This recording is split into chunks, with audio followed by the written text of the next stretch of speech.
Keep living the adventure. Axis of Awesome. What is up, adventurers? Welcome to another restoration video, and I think you're gonna love today's installment. Right now in front of you, a lot of you guys probably recognize this iconic figure from 1976, and that is Pulsar, the ultimate man of adventure, made by Mattel. This was part of that 1976 line of figures that would feature the $6 Million Man, Mike Power, and of course this figure here, Pulsar, the ultimate man of adventure. That space sci-fi style themed action figure genre that we all probably know and love so well. When I was a kid, my oldest brother Bart had a Pulsar figure, and it was one of the few action figures of his that was an actual hand-me-down, and I had a lot of great memories playing with this guy. A lot of car trips were spent in the back seat, not seat belted in, playing with my Pulsar figure. It was awesome till we finally wore him out. This guy, along with my Micronauts Pharoid figure my brother gave me, were two of my favorite figures from the early 80s or late 70s, and I fondly remember playing with them. So I finally got my hands on one of these, and I decided to do a restoration video. I know there are several others out there, notably Toy Polloy and Tinker Toy Tim have both done Pulsar videos, and they're great.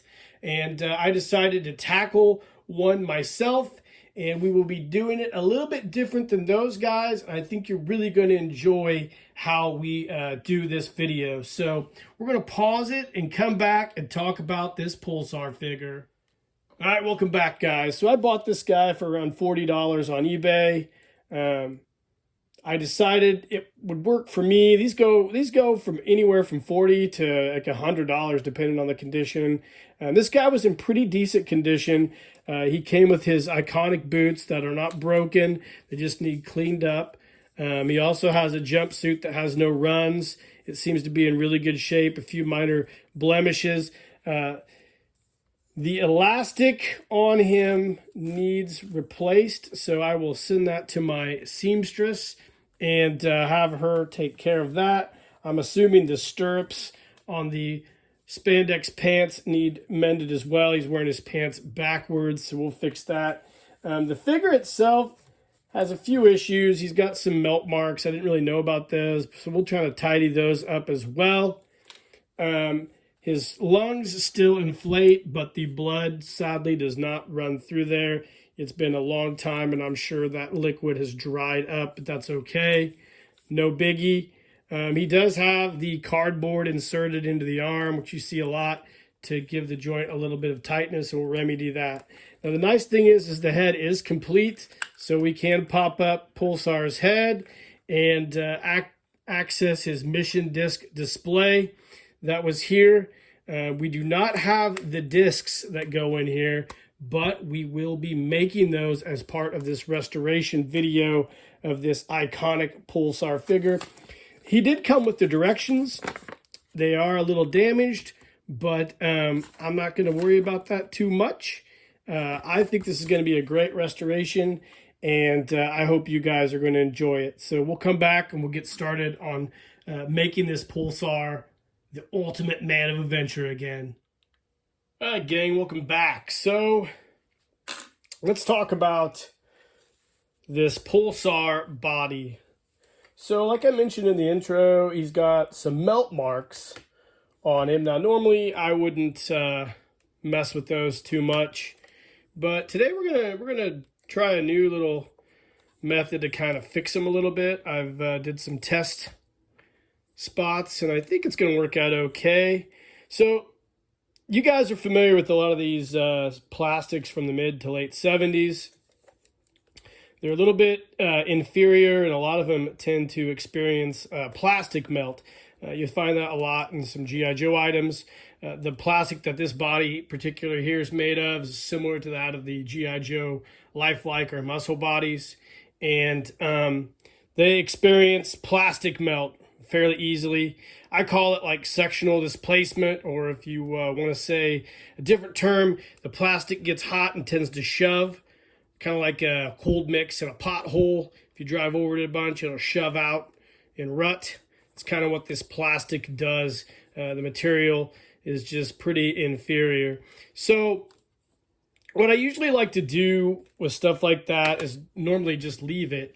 But I'm going to try a different method today. I'm going to use the Kuliao engraving pin here with a kind of a burr bit here. I'm not sure what you call it.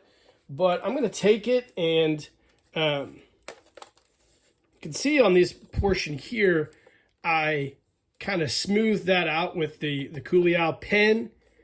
I'll do one little spot here on the arm. Let's try it.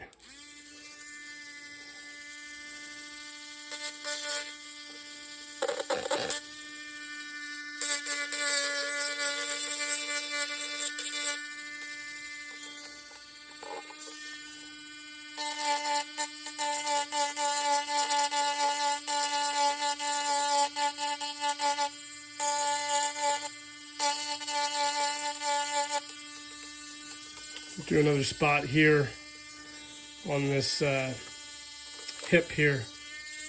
Pretty significant here.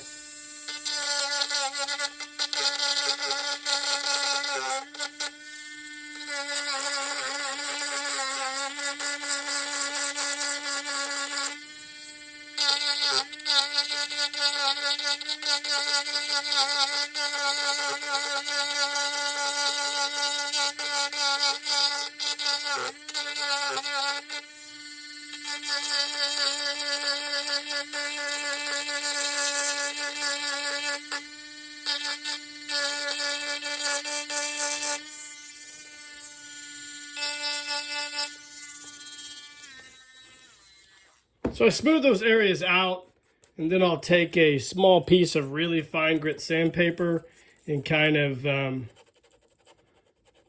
just kind of continue to sand that out a little bit. And then after we do that, I have some of this Plastex. Now this is for clear plastic. I'm going to use it on this plastic. It seems to work just as well. You can get some of this Meguiar's plastic polish for colored plastic.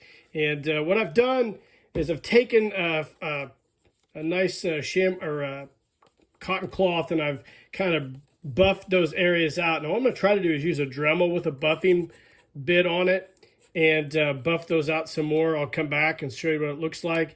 But we're just going to try to smooth these out and kind of polish them. It's not going to be perfect, but it's going to look a lot better than the old beat up plastic melted portions here. So that's what we're going to kind of do to clean the body up. Like I said, it's not going to be perfect, but it will look better than what it is now. And then we'll also use some of this plastic polish on the clear portion of his chest. And then we'll come back and we'll talk about cleaning up and painting and touching up the head. So that's how we're going to attack the body right now. So we'll be back, and we'll hopefully have the body all polished up, and you can see the finished product. Stay tuned. All right, guys. So as far as the clothes go, they're in pretty good shape. The boots, really great shape. They just need to be cleaned. So we'll put these in some Tide Free and Clear and scrub them with the soft bristle toothbrush. The pants are great. The stirrups still have a lot of elasticity in the elastic, so I'm not going to do anything to them. And the jacket looks great as well. The emblem is still nice and vibrant. I think the only thing we really need to do is maybe replace this Velcro, but I don't know. I've looked at it, and I got some of the loose Velcro off, and I think that I just might leave it and not even mess with it. Still has pretty good grip. So I think we're just going to go ahead and leave this the way it is. We'll get some of the other loose Velcro off there. But I don't think we have to do anything to this this jumpsuit. It's such a cool jumpsuit. Pulsar's outfit is really, really timeless and really cool, and I love it. It'd be neat to make something similar to this for Super Joe. But we'll just get this stuff cleaned up. I'm not even going to soak this in Tide Free and Clear because the outfit looks great. We'll just clean the boots up, and we'll put these back on Pulsar, and we should be close to getting this guy all wrapped up. So we'll talk about the discs for his head next. All right, gang, welcome back. So let's talk about the missing mission discs.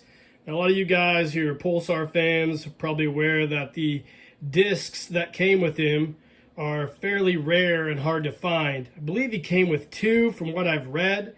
There's 3 different variations from what I've seen.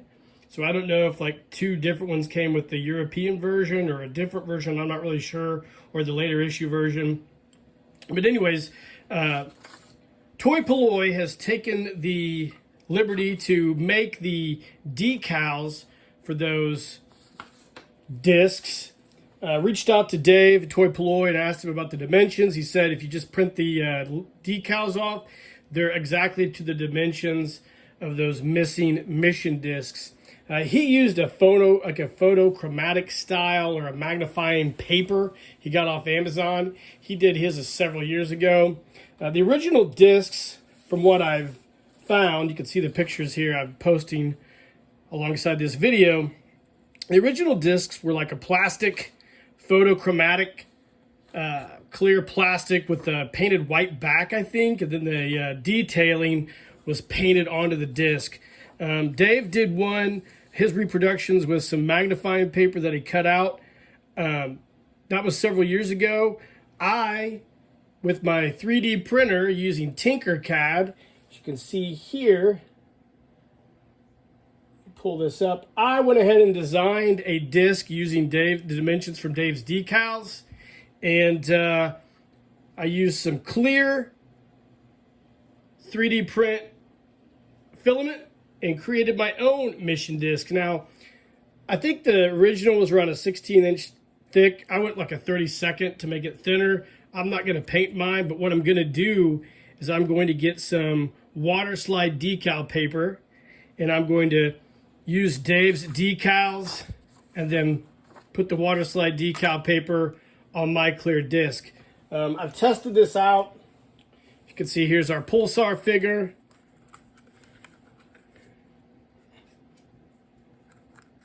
There you go. Disc fits in there just like so. So what we're doing right now is, park Pulsar over here.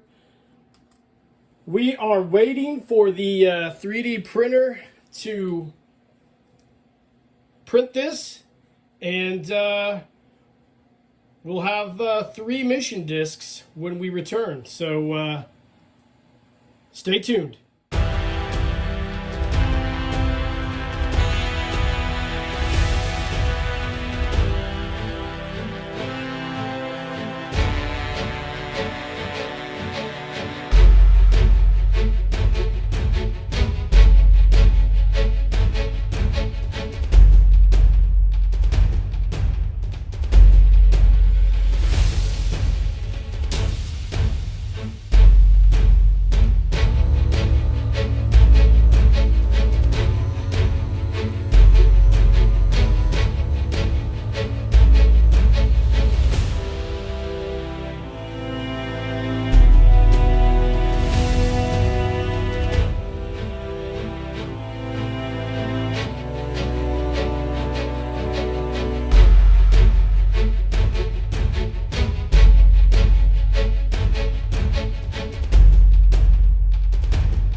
Welcome back, gang.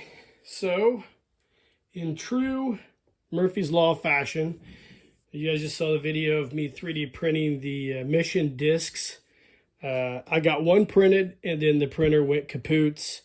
So here's the one clear disc I had printed. Turned out really well. So my printer's down, so I actually emailed a file to my nephew up at University of Illinois, and he used his 3D printer, and he only had white, so we have one clear disc and 2 white discs, which isn't a big deal, but that's okay.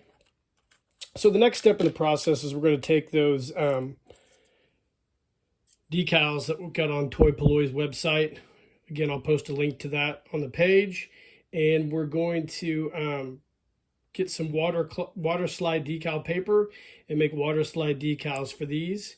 And then that'll pretty much wrap up this project. Now, the STL file that I use to create these discs, I'm going to open source that. So I'm going to create an online file sharing site. I'm going to dump it in there with some of my other skunkworks things people have requested, like the flocking box plans, along with some maybe maps and some other stuff people have been asking about for their own collection. So that'll be in the description of this video as well. So we're going to go ahead and get the water slide decal paper ordered and get those printed off, and then we'll apply those to these mission discs, and we'll come back and wrap this project up and have some final thoughts. All right, gang, welcome back. So we have wrapped up this Pulsar Ultimate Man of Adventure restoration. So before we get going, let's go ahead and talk about those mission discs that I created for him. Let's pop his head open. You can see I've got one in there. Turned out great. Set him down here and take a look at these real quick. So I took the water slide decals and I had to shrink them down by about 10% to fit on my disc design. So just be aware of that if you decide to do this, or you create your own 3D printed design. We'll talk about that here in a second.